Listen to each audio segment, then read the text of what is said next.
خوبی عزیزم؟ یه بریم سالن پیش بچه ها تو قسمت لیزری. این چه خبره؟ باشو بریم.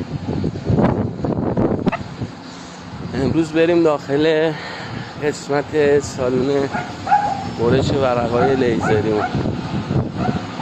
اینجا ورق با ضخامت ها مختلف هستش که توسط این جره ثقیلی که اینجا میبینی ورق به طول 6 متر بلند میشه. حالا هر ضخامتی هستش میاد روی صفحه این دستگاه قرار میگیره، برنامه رو میده، صفحه رو پهن میکنه و دستگاه رو استارت میده.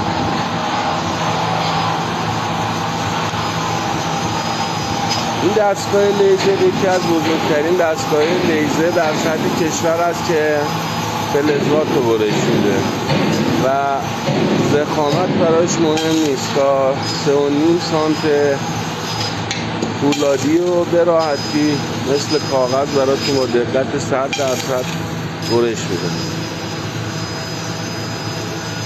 کلیه تجهیزات و دستگاهی که در شرکت ماشین سازی میترو تولید میشه اکثرا مرحله اول کارش از اینجا شروع میشه که میاد توسط این دستگاه برش های قطعات خورده میشه و در سالن کناری و قسمت های دیگه برای هر دستگاهی مورد استفاده قرار میگیره.